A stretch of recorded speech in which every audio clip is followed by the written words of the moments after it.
Good morning વિદ્યાર્થી મિત્રો, અગાઉના લેક્ચરમાં આપણે 10.1 કે જેમાં આપણે પરિમિતિ વિશે શીખ્યા હતા કે લંબચોરસની પરિમિતિ એટલે કે પહેલા તો આપણે પરિમિતિ વિશે સમજીએ કે પરિમિતિ એટલે શું, તો કે કોઈ પણ બંધ આકૃતિ છે અને આપણે એની ફરતે બધી જ બાજુનો જો સરવાળો કરીએ તો આપણે એને પરિમિતિ છે એ કહીએ છીએ.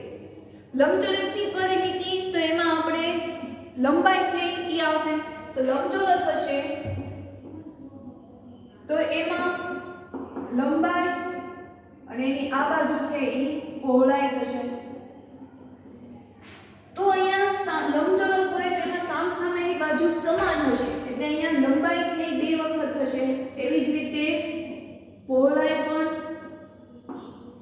તો આપણે એમ કરીએ તો લંબાઈ વત્તા પહોળાઈ વત્તા લંબાઈ વત્તા પહોળાઈ. પરિમિતિ એટલે આપણને વ્યાખ્યા સમજ્યા કે બંધ આકૃતિ છે અને આપણે એની બધી બાજુનો જો સરવાળો કરીએ તો આપણે એને પરિમિતિ છે એ કહીએ છીએ.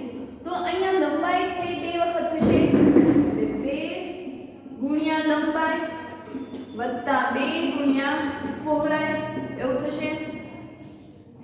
બે બંનેમાંથી સામાન્ય કાઢીએ તો અંદર આવશે લંબાઈ અને પહોળાઈ એટલે લંબાઈ વત્તા પહોળાઈ.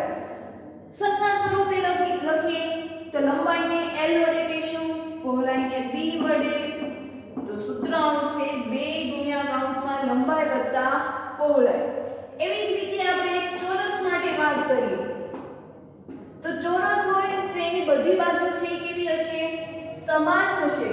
બધી બાજુ સમાન હશે એટલે આપણે એવું લખી શકીએ 4 ગુણ્યા લંબાઈ, કારણ કે લંબાઈ વત્તા લંબાઈ વત્તા લંબાઈ વત્તા લંબાઈ એટલે ટૂંકમાં લખવું હોય તો 4 ગુણ્યા લંબાઈ એટલે આપણે 4 ગુણ્યા લંબાઈને આપણે L વડે દર્શાવ્યું હતું. તો આપણે અહીંયા ટૂંકમાં આ આપણે લંબચોરસ અને ચોરસની પરિમિતિ છે એ શીખ્યા હતા.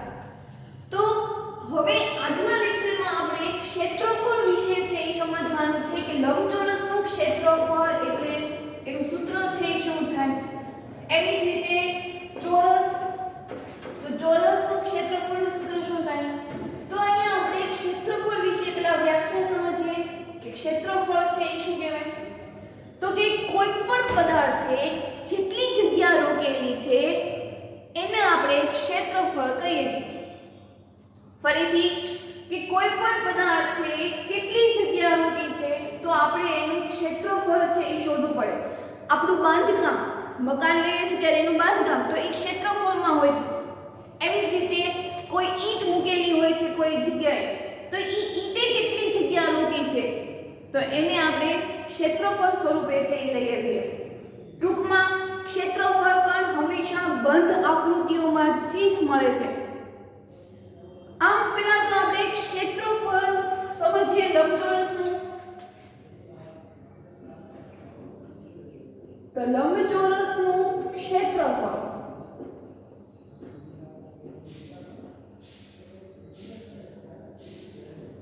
તો આ એક લંબચોરસ કોઈ વસ્તુ છે જેની આ લંબાઈ છે, આ પહોળાઈ છે, તો એનું ક્ષેત્રફળનું સૂત્ર શું થશે? તો જેવી રીતે આપણે પરિમિતિમાં લીધી હતી લંબાઈ વત્તા પહોળાઈ, પણ ક્ષેત્રફળમાં આ બંને બાજુનો ગુણાકાર થશે. શું થશે? ગુણાકાર. ખાસ સૂત્ર છે યાદ રાખવાનું છે. એટલે અહીંયા શું થશે? લંબાઈ ગુણ્યા પહોળાઈ બે બાજુનો ગુણાકાર થશે. ટૂંકમાં ક્ષેત્રફળ હોય તો ગુણાકાર થશે, પરિમિતિ હોય તો સરવાળો થશે. એટલે આ લંબચોરસનું ક્ષેત્રફળ મળ્યું. ઉદાહરણ સાથે સમજીએ. ધારો કે અહીંયા લંબાઈ છે એ 5 સેન્ટીમીટર છે અને પહોળાઈ છે એ 3 સેન્ટીમીટર છે. તો આનું ક્ષેત્રફળ શું થશે? તો આપણે લંબચોરસનું ક્ષેત્રફળ ખબર છે. એનું સૂત્ર શું છે? તો કે લંબાઈ ગુણ્યા પહોળાઈ. એટલે લંબાઈ થશે 5 સેન્ટીમીટર, પહોળાઈ થશે 3 સેન્ટીમીટર એટલે 5 તેરીને 15 સેન્ટીમીટર ગુણ્યા સેન્ટીમીટર તો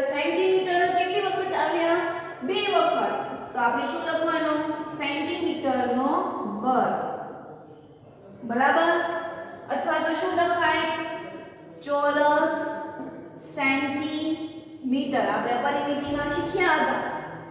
બરાબર, ટૂંકમાં ક્ષેત્રફળ હોય તો હંમેશા એનો વર્ગ આવશે અથવા તો ચોરસ સેન્ટીમીટર આવશે. તો આપણે આ લંબચોરસનું ક્ષેત્રફળ છે એ શીખ્યા. તો હવે એના પછી આપણે ચોરસનું ક્ષેત્રફળ છે એ શીખીએ. તો ચોરસનું ક્ષેત્રફળ શું થશે?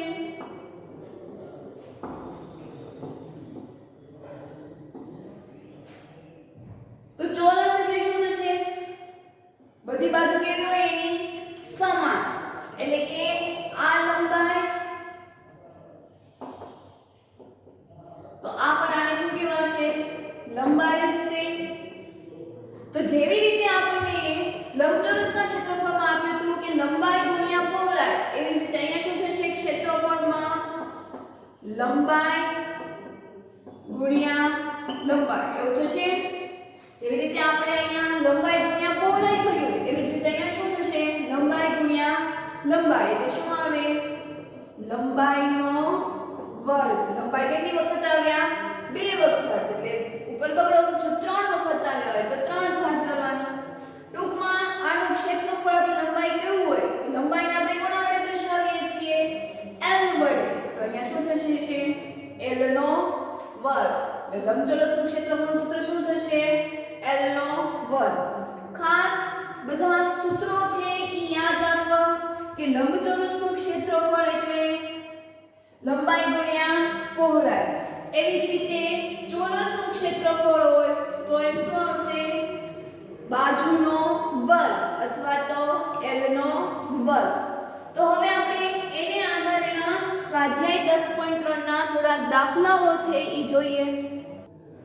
તો એના પછી હવે સ્વાધ્યાય 10.3 છે એમાં પહેલો દાખલો જોઈએ કે જેમની બાજુઓના માપ નીચે પ્રમાણે છે ને આપણે લંબચોરસનું ક્ષેત્રફળ છે એ શોધવાનું છે. નોંધ માટે આપણે લંબચોરસનું ક્ષેત્રફળ સૂત્ર લખી નાખીએ કે લંબચોરસનું ક્ષેત્રફળ બરાબર લંબાઈ ગુણ્યા પહોળાઈ. શું સૂત્ર થશે? લંબાઈ ગુણ્યા પહોળાઈ.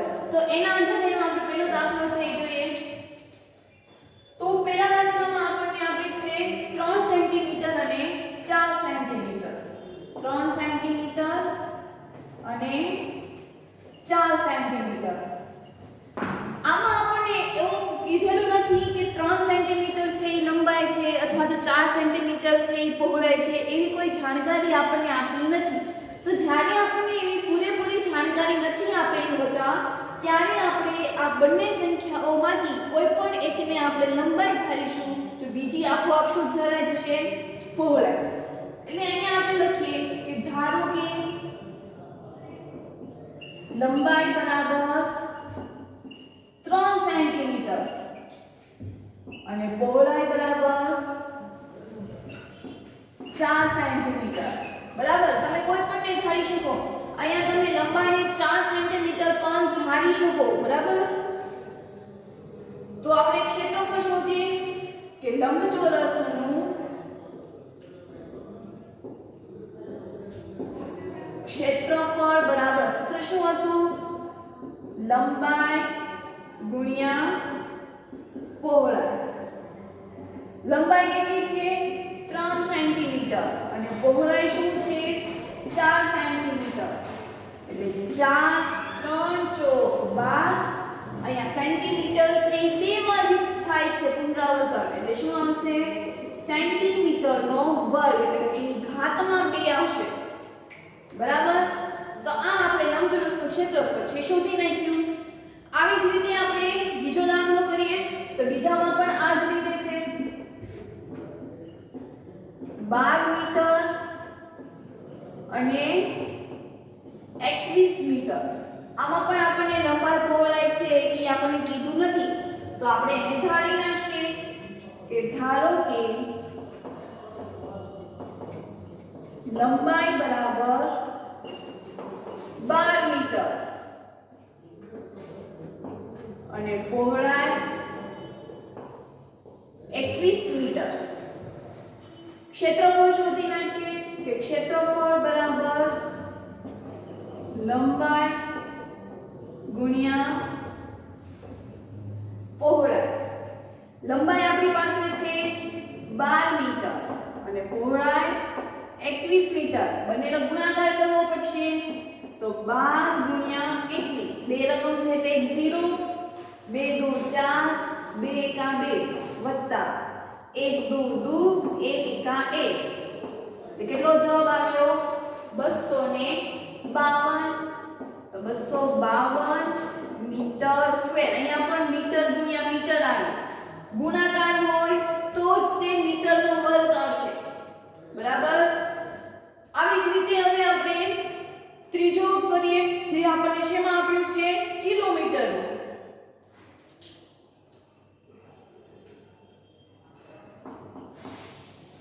તો 2 કિલોમીટર અને 3 કિલોમીટર. અહીંયા આપણને આપ્યું નથી તો અહીંયા પણ આપણે કિંમત છે એ ધારવી પડશે. તો કે ધારો કે લંબાઈ બરાબર 2 કિલોમીટર,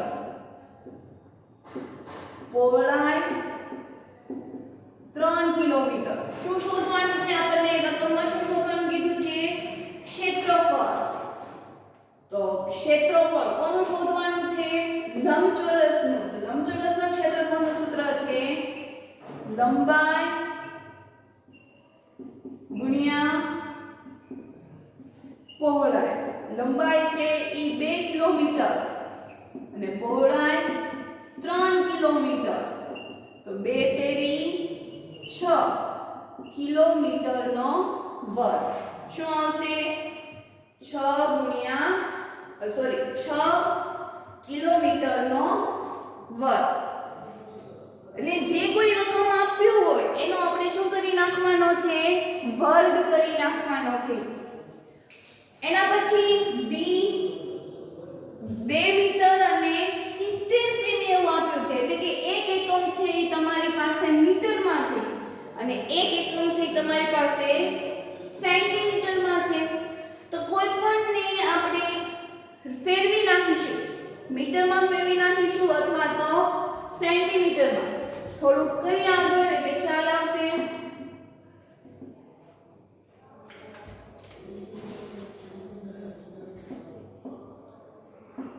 બે મીટર અને 70 સેમી.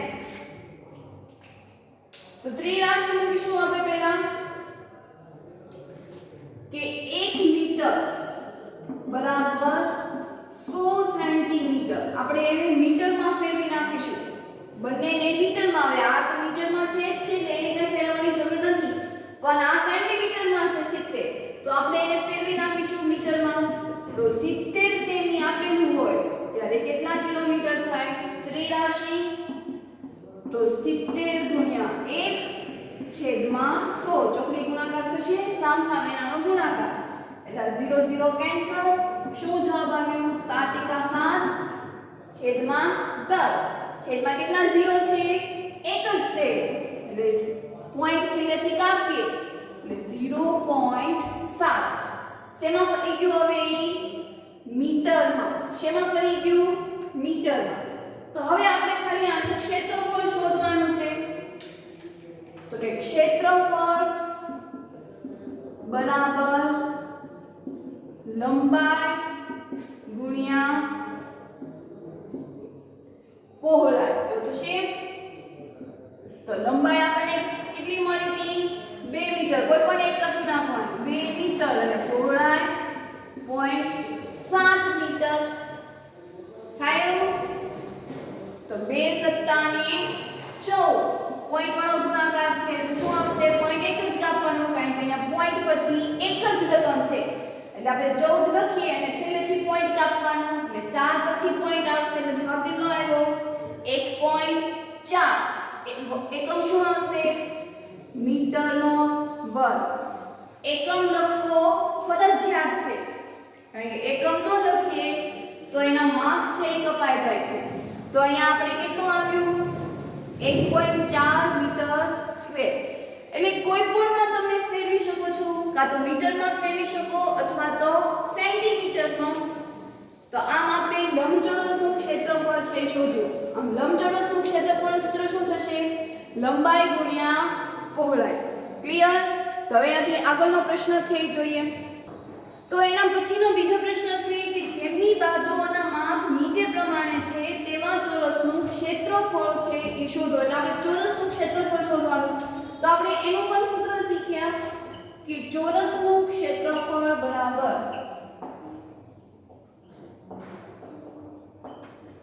લંબાઈ ગુણ્યા લંબાઈ, અથવા તો શું આપણે કીધું હતું? લંબાઈનો વર્ગ. તો આપણે આ સૂત્રના આધારે આપણે કરવાના છે. તો એમાં પણ પેલું આપ્યું છે આપણને 10 સેમી. જો ચોરસમાં તો આપણને એક બાજુનું માપ આપ્યું હોય તો આપણને ખબર પડી જાય કે ચોરસની બધી બાજુ સમાન છે, એટલે બધી જ બાજુ છે કેટલા સેન્ટીમીટરની હોવાની? તો કે 10 સેન્ટીમીટર. બરાબર? તો એનું સૂત્ર આપણે લખીએ કે ચોરસનું ક્ષેત્રફળ બરાબર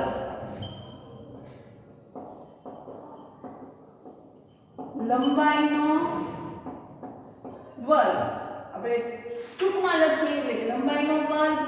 લંબાઈ આપણને આપી છે 10 સેન્ટીમીટર. તો 10 સેન્ટીમીટર અને એનો વર્ગ, એટલે આ વર્ગ છે અહીંયા થશે, એટલે આપણે લખી શકાય 10 ગુણ્યા 10 સેન્ટીમીટરનો વર્ગ. 10 ગુણ્યા 10 10 દાન 100 સેન્ટીમીટર સ્ક્વેર.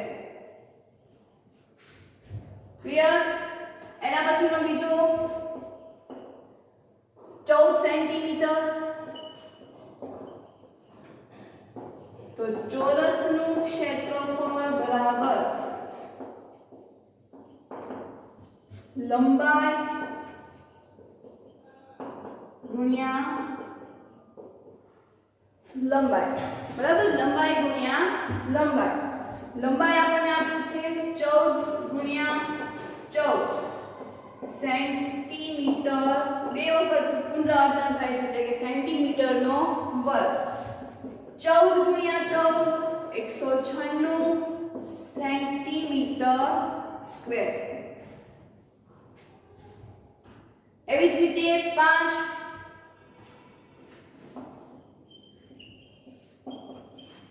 સેન્ટીમીટર. તો ચોરસનું ક્ષેત્રફળ બરાબર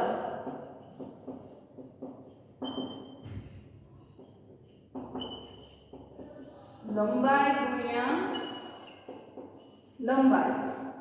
5 ગુણ્યા 5 સેન્ટીમીટર વર્ગ. અહીંયા પણ સેન્ટીમીટર છે, બે વખત થશે.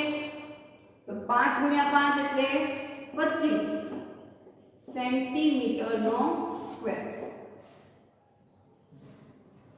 તો આપણે આ ચોરસનું ક્ષેત્રફળ છે શોધ્યું. તો હવે એના પછીનો પ્રશ્ન 3 ફરીથી આપણે લંબચોરસનું ક્ષેત્રફળ છે શોધવાનો છે.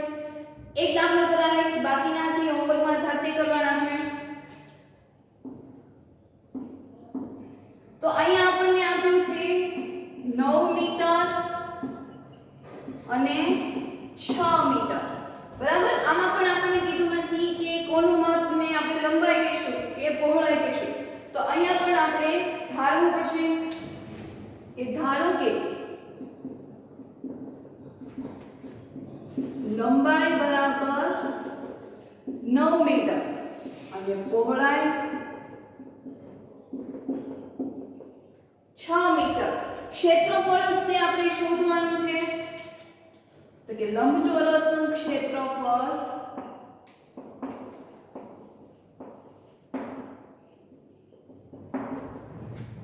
લંબાઈ ગુણ્યા પહોળાઈ. આપણે શોર્ટ ફોર્મમાં લખીએ L ગુણ્યા B. લંબાઈને L કહીએ છીએ, પહોળાઈને B કહીએ છીએ.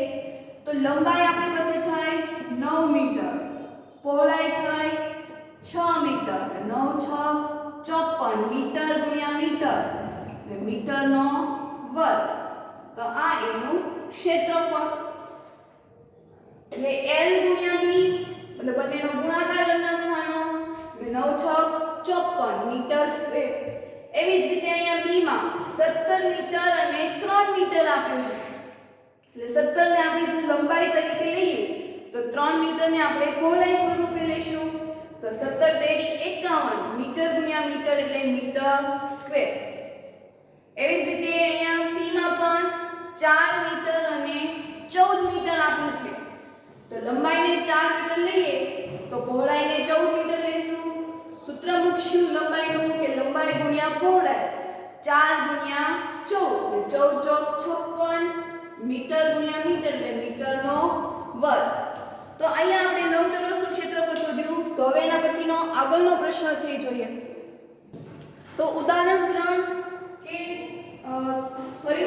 3 કે જેની લંબાઈ અને પહોળાઈ અનુક્રમે 12 સેન્ટીમીટર અને 4 સેન્ટીમીટર આપ્યું છે, તો તેનું ક્ષેત્રફળ છે એ શોધો. અહીંયા અનુક્રમે એવો શબ્દ આપ્યો છે, અનુક્રમે એટલે કે જે પહેલા જે આપણને માહિતી આપી છે એનું માપ આપણને દર્શાવ્યું છે. અહીંયા આપણને લંબાઈ થી પહેલા આપેલું છે એટલે આપણે એની માપ છે કેટલું લેશું 12 સેન્ટીમીટર.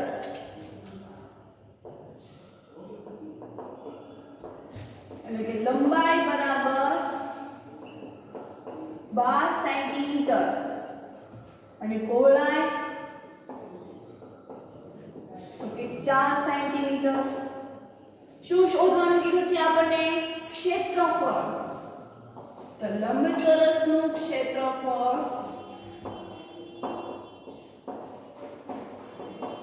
બરાબર લંબાઈ ગુણ્યા પહોળાઈ. સૂત્ર થશે એનું માપ મૂકી દઈએ. લંબાઈ આપ્યું છે આપણને 12 સેન્ટીમીટર, પહોળાઈ આપ્યું છે 4 સેન્ટીમીટર. 12 ચોક 48 સેન્ટીમીટર ગુણ્યા સેન્ટીમીટર એટલે સેન્ટીમીટરનો વર્ગ. તો આ એનું ક્ષેત્રફળ. એવી જ રીતે ઉદાહરણ 14 તો એમાં આપણને કીધું છે કે 8 મીટર લંબાઈની બાજુવાળા ચોરસ પ્લોટનું ક્ષેત્રફળ શોધો. લંબાઈ આપી છે કેટલી 8 મીટર. આકાર કયો છે ચોરસ. તો ચોરસ હોય તેની બધી બાજુ કેવી હશે સમાન. તો અહીંયા આપણને લંબાઈ કીધું 8 મીટર. લંબાઈ બરાબર 8 મીટર. ચોરસનું ક્ષેત્રફળ શોધવાનું કીધું છે. તો ચોરસનું ક્ષેત્રફળ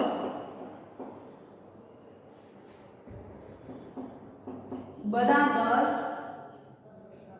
લંબાઈ ગુણ્યા લંબાઈ.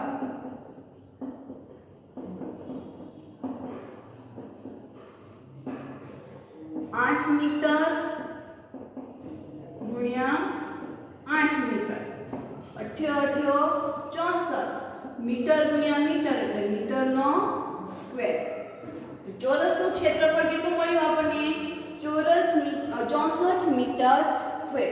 તો અહીંયા આપણે લંબાઈ પહોળાઈના આધારે એના લંબચોરસનું ક્ષેત્રફળ તેમજ ચોરસનું ક્ષેત્રફળ છે એ શોધતા શીખ્યા. હોમવર્કમાં પ્રેક્ટિસ બુકમાંથી તમારે આવા પ્રકારના દાખલાઓ છે હોમવર્કમાં કરવાના છે, સાથે ઘડિયા પણ લખવાના છે. તો એનાથી આગળના પ્રશ્નો છે આપણે બીજા લેક્ચરમાં છે એ જોઈશું.